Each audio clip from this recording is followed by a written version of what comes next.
डर सबको लगता है। उबर राइड। रात के लगभग 11:30 बजे का समय था। नशे में धुत 3 लड़के काफी देर से एक ऑटो की तलाश कर रहे थे, लेकिन बारिश की वजह से सड़क पर कोई भी ऑटो नजर नहीं आ रहा था।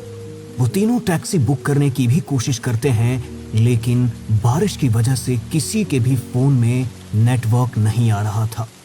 तभी अचानक मयंक के फोन में नेटवर्क आया। उसने उबर ऐप खोलकर चेक की तो उनकी लोकेशन के पास एक कैब दिखाई दी। अरे मिल गई टैक्सी, जल्दी से बुक कर लेता हूँ वरना ये भी निकल जाएगी। मयंक ने टैक्सी बुक की। थोड़ी ही देर में टैक्सी उनके सामने आकर रुकी। उन्होंने देखा कि टैक्सी में ड्राइविंग सीट पर एक फीमेल ड्राइवर बैठी है। नशे की हालत में फीमेल ड्राइवर को देखकर उन तीनों की आंखें चमक उठी। वो आकर टैक्सी में बैठे और उन तीनों की नजर मानो उस फीमेल ड्राइवर पर ही अटक गई हो। Sir OTP? ओटीपी भी बता देंगे, पहले अपना फोन नंबर बता दे तो चलेगा क्या? टैक्सी ड्राइवर पायल ने धीरज की बात का कोई जवाब नहीं दिया। तभी मोहित बोला, अरे क्यों इतनी खूबसूरत लड़की को परेशान करता है? ओटीपी है 1434। मैडम आप इसकी बात का बुरा मत मानिएगा, थोड़ा पीकर टाइट है आज। तुम्हें डर नहीं लगता क्या कि कहीं तुम्हारे साथ कुछ ऊंच नीच ना हो जाए? वैसे भी आजकल जमाना कुछ अच्छा नहीं है। वो तो हम जैसे सीधे साधे लड़के आपको मिल गए, वरना आपके साथ कुछ भी हो सकता है। नहीं सर, मैं पिछले 3 साल से रात में टैक्सी चला रही हूँ, इसलिए आपको मेरी चिंता करने की कोई जरूरत नहीं है। आप मेरी टेंशन मत लीजिए। क्या सोलर सिस्टम है क्या इसमें? ये मेरा काम है, मुझे इसमें कोई परेशानी नहीं है। अरे ऐसे कैसे ना ले टेंशन? इतनी खूबसूरत लड़की रात में टैक्सी चलाने के लिए निकलेगी तो टेंशन तो हो ही जाएगी ना। वैसे अगर आपको काम की इतनी जरूरत है तो मैं आपको काम दे सकता हूँ, आप मेरे साथ चलिए ना। नहीं सर, मुझे कोई काम नहीं चाहिए, मैं ठीक हूँ। वैसे आपको अशोक मोहल्ले में कहाँ जाना है? जहाँ तुम लेकर जाओगी हम तो वहीं चल पड़ेंगे, पर मुझे तुम्हारे लिए बहुत बुरा लग रहा है। इतनी प्यारी लड़की को ऐसा काम करना पड़ रहा है। कितनी खूबसूरत आंखें हैं तुम्हारी, कितने खूबसूरत होठ। इतना बोलकर मयंक ड्राइवर पायल का चेहरा छूने लगता है, जिससे वो बहुत ज्यादा अनकंफर्टेबल हो जाती है। वो मयंक का हाथ हटाने की कोशिश करती है तो मयंक उसकी तरफ देखकर एक अजीब सी स्माइल देता है। सर प्लीज आप थोड़ा ठीक से बैठिए, वरना गाड़ी का बैलेंस बिगड़ जाएगा। ओह सॉरी सॉरी सॉरी, मुझे पता नहीं था कि आपको बुरा लग जाएगा। इतना बोलकर मयंक जोर जोर से हंसने लगा और उसके साथ साथ उसके दोनों दोस्त धीरज और मोहित भी पायल को देखकर एक क्रीपी सी स्माइल देने लगे। वो बार बार उसे टच करने की कोशिश कर रहे थे, जो कि पायल को बिल्कुल भी अच्छा नहीं लग रहा था। उसने कई बार उन्हें मना करने की कोशिश की, लेकिन वो उसकी बात सुन ही नहीं रहे थे। इतनी छेड़छाड़ और बदतमीजी होने की वजह से पायल की आंखों से आंसू छलक गए थे, लेकिन वो काम करने को मजबूर थी। इसीलिए अपनी आंखों के आंसू पोंछकर खुद को संभालते हुए उसने ड्राइव करना जारी रखा। रास्ते पर कुछ दूरी तक तो आसपास कुछ गाड़ियां थी, लेकिन जैसे जैसे रास्ता आगे बढ़ा तो अंधेरा और ज्यादा गहराता चला गया। आसपास केवल कुछ गिनी चुनी गाड़ियां ही रास्ते पर दिखाई दे रही थी। बारिश और बढ़ गई थी। आसमान में तेज बिजली कड़क रही थी और बिजली के कड़कने की आवाज से पायल के दिल का डर और ज्यादा बढ़ रहा था। वो यही सोच रही थी कि अगर इस सुनसान रास्ते पर उसके साथ कुछ गलत हो गया तो यहाँ पर उसे कोई बचाने वाला भी नहीं है। एक तो सुनसान रास्ता, आधी रात का समय और गाड़ी में एक अकेली लड़की के साथ दारू के नशे में धुत लड़के। किसी भी पल कोई अनहोनी घट सकती थी। अरे बेबी, कितनी ज्यादा घबरा रही हो तुम? हम तुम्हें कोई आवारा लड़के लगते हैं क्या? अच्छे खासे घर के शरीफ लड़के हैं हम, इसलिए तो तुम्हारी खूबसूरती की कद्र कर रहे हैं। बस तुम्हारे साथ थोड़ा सा समय बिताना चाहते हैं। कोई भूत प्रेत नहीं है जो तुम्हें खा जाएंगे। सर थोड़ी देर में आपकी लोकेशन आ जाएगी, फिर मैं आपको ड्रॉप कर दूंगी। प्लीज ये राइड मेरे लिए और मुश्किल मत बनाइए। तभी अचानक आसमान में जोर से बिजली कड़की। अचानक पायल का फोन बजा और चौंक कर उसने कॉल रिसीव कर ली। हेलो, हाँ बेटा, अच्छा ठीक है, मम्मा बस 2 मिनट में आती है। हाँ, तुम बिल्कुल भी घबराना नहीं। अरे माफ करना, हमें पता नहीं था तुम शादीशुदा हो। अरे शादीशुदा है तो क्या हुआ, हमें तो वो भी चलेगी। ये बात बोलकर वो तीनों पायल की तरफ देखकर बड़े ही बदतमीजी से हंसने लगे। तभी पायल ने कहा, सर क्या आप मेरी एक हेल्प कर सकते हैं? अरे जाने मन, हेल्प? तुम तो जो मांगो वो तुम्हारे लिए हाजिर है, बोलो। सर एक्चुअली मेरा बेटा घर पर अकेला है और अकेले उसे बहुत डर लग रहा है। मेरा घर यहाँ पास में ही है, क्या मैं बस 1 मिनट के लिए अपने घर जा सकती हूँ? एक बार अपने बेटे को जाकर थोड़ा समझा दूंगी तो वो शांत हो जाएगा। सिंगल पेरेंट हूँ ना, और फैमिली में कोई और है भी नहीं, इसलिए सब खुद ही मैनेज करना पड़ता है। अरे हाँ हाँ तुम जाओ, कोई परेशानी वाली बात नहीं है, लेकिन बस आना जल्दी। जी सर। पायल ने गाड़ी ड्राइव की और एक घर के सामने जाकर टैक्सी रोक दी। मैं बस अभी 2 मिनट में आ जाऊंगी सर। ठीक है। पायल घर के बाहर टैक्सी रोककर जल्दी से दरवाजे का लॉक खोलकर घर के अंदर गई। तभी टैक्सी के अंदर बैठे मयंक ने कहा, क्या बात है, बिना मेहनत किए ही लड़की के घर का पता चल गया और परिवार में कोई है भी नहीं, घर का दरवाजा भी खुला हुआ है। ऐसा मौका बार बार नहीं मिलता यार। चलो हम भी अंदर चल लेते हैं, ड्राइवर मैडम स्वागत तो करेगी हमारा। हमने इतना कोऑपरेट किया है, थोड़ा कोऑपरेशन तो उसे भी दिखाना पड़ेगा ना।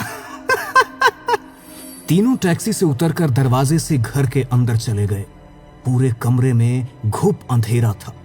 तीनों को एक दूसरे का चेहरा भी ठीक से नजर नहीं आ रहा था, लेकिन तभी उनके कानों में एक आवाज पड़ी, बेटा मम्मा बस उन 3 लोगों को छोड़कर अभी आपके पास आ जाएगी। अब मम्मा को जाने दो, मम्मा जल्दी आ जाएगी। हाँ ठीक है मम्मा, पर प्लीज देर मत करना। आपको पता है ना, मुझे अकेले डर लगता है। लगता है ऊपर वाले कमरे में होगी। टॉर्च जला, ऊपर चलते हैं।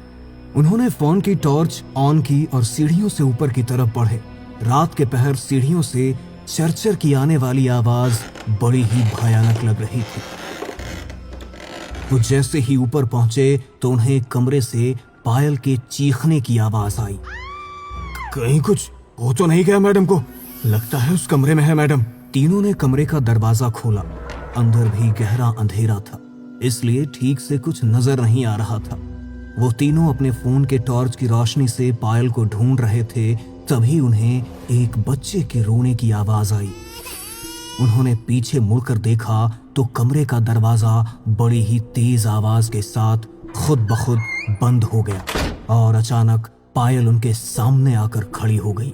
उसे अचानक अपने सामने देखकर वो तीनों घबरा गए। सर मैंने बोला था ना मैं बस 2 मिनट में आ रही हूँ, आपने मेरा इंतजार क्यों नहीं किया? आप मेरे घर में क्यों चले आए? हमने सोचा कहीं तुम्हें हमारी मदद की जरूरत हो तो हम आ गए। वैसे आज रात हम तीनों तुम्हारे घर रुकना चाहते हैं। बाहर कितनी बारिश हो रही है देखो ना, और तुम्हारा बच्चा भी घर पर अकेला है। तुम कहाँ पहले हमें छोड़कर आओगी और फिर वापस अपने घर आओगी, इसीलिए हम सोच रहे हैं आज रात यहीं रुक जाते हैं। चाहो तो बदले में तुम पैसे भी ले लेना। पायल के चेहरे पर गुस्सा साफ झलक रहा था। तभी अचानक बड़ी ही तेज बिजली कड़की। बिजली की रोशनी जैसे ही कमरे के अंदर पड़ी, पायल उनके सामने से कहीं गायब हो गई। उन्होंने इधर उधर टॉर्च मारकर देखा, लेकिन पूरे कमरे में पायल कहीं भी नजर नहीं आ रही थी। अचानक उन्हें अपने पीछे से किसी की दबी हुई हंसी की आवाज सुनाई दी। वो पीछे मुड़े, लेकिन अपनी आंखों के सामने का नजारा देखकर उनकी आत्मा सिहर उठी।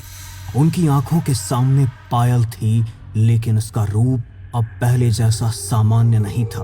उसका पूरा शरीर सफेद पड़ चुका था। आंखें अंदर को धसी हुई बिल्कुल सफेद हो चुकी थी। चेहरे पर एक अजीब सी भयानक मुस्कान, मुंह से खून टपक रहा था और चेहरा गालों के पास से फटा हुआ था, मानो जैसे उसके सामने कोई चुड़ैल आकर खड़ी हो गई हो। उसकी ऐसी हालत देखकर डर के मारे उन तीनों का शरीर पसीने से भीगने लगा। उन तीनों का नशा तो जैसे एक ही चुटकी में गायब हो गया और उनका शरीर थर थर कांपने लगा। अरे क्या हुआ? तुम कुछ बोल क्यों नहीं रहे हो? तुम सब मेरे घर में रुकना चाहते हो ना? तो ठीक है, लेकिन शर्त ये है कि अब मैं तुम्हें यहाँ से बाहर नहीं जाने दूंगी। अब से तुम हमेशा मेरे साथ इसी घर के अंदर रहोगे। तुम मेरी बात समझ रहे हो ना मैं क्या कह रही हूँ? देखो, हमें जाने दो, हमें नहीं रुकना यहाँ, हम तुमसे कुछ नहीं चाहते। चलो चलते हैं यहाँ से। इतनी आसानी से कैसे जाने दूं? उसने मयंक और धीरज के पेट में अपने पहले नुकीले नाखूनों को काट दिया और दोनों को पूरी ताकत से हवा में उठाकर दीवार की तरफ फेंक दिया। मोहित डर कर वहां से दरवाजे की तरफ भागा। वो जैसे ही दरवाजा खोलने की कोशिश करने लगा तो दरवाजे के अंदर से दो बड़े ही भयानक हाथ निकले। उन्होंने मोहित की गर्दन को कसकर पकड़ लिया। मोहित की गर्दन से खून टपकने लगा और वो बेसुध होकर नीचे गिर पड़ा। इसके बाद वो औरत मयंक की ओर बढ़ने लगी। मौका देखकर धीरज ने दरवाजे का हैंडल घुमाया और कमरे से बाहर निकल गए। कमरे से बाहर निकलते ही जैसे ही उसने एक कदम आगे बढ़ाया उसके पैर किसी से टकराए। धीरज ने नीचे देखा, वहां मोहित की डेड बॉडी पड़ी हुई थी, जिसे देखकर धीरज घबरा जाता है। वो अपने चारों ओर देखता है। ये देखकर वो हैरान रह जाता है कि वो फिर से उसी कमरे में आ गया है और वो टैक्सी ड्राइवर उसके ठीक सामने खड़े हुए गुस्से में उसे ही घूर रही है। ये कैसे हो सकता है? अभी तो मैं इस कमरे से बाहर निकला था, फिर से इसी कमरे में कैसे आ गया? देखो, हम जानते हैं कि हम तुम्हारे साथ गलत करना चाहते थे, लेकिन मैं तुमसे माफी मांगता हूँ। हम आज के बाद फिर कभी किसी लड़की की तरफ आंख उठाकर भी नहीं देखेंगे। प्लीज हमें जाने दो। तुम्हें जाने दूं? लेकिन मैं तुम्हें कैसे जाने दूं? पिछले 2 साल से हर रात ये कैब लेकर मैं सड़कों पर तुम्हारी तलाश में ही तो निकलती हूँ। कब से तुम्हारा इंतजार था कि कब तुम मुझे मिलो और कब मैं तुम तीनों को अपने हाथों से मार कर अपना बदला लूं। अब मुझे इतना अच्छा मौका मिला है तो मैं तुम्हें जाने कैसे दे सकती हूँ? क्या पिछले 2 साल से तुम हमारा इंतजार कर रही हो? लेकिन हम तो तुम्हें जानते भी नहीं हैं। तुम्हारा हमसे भला क्या वास्ता है?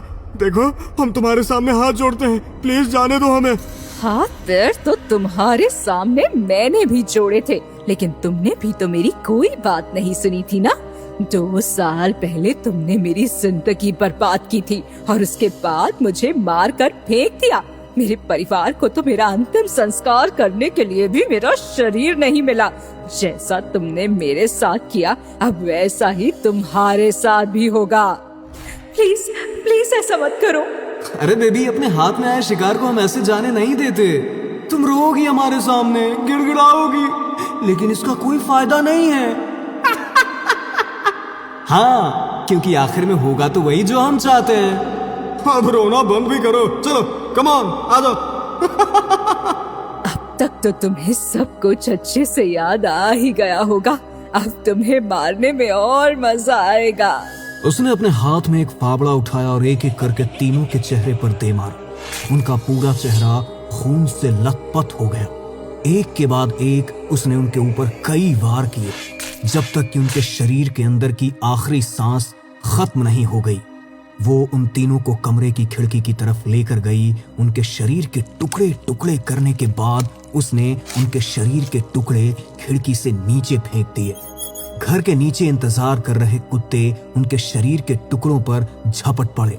उन्होंने उनके शरीर का मांस नोच डाला और कभी किसी को उन तीनों के बारे में फिर कोई खबर नहीं मिली। अगले दिन उन तीनों का अधखाया शरीर सड़कों पर बिखरा मिला, लेकिन कोई नहीं जानता था कि मरने वाले कोई बेकसूर नहीं, बल्कि पिछली रात तो उन्हें उनके गुनाहों की सजा मिली है।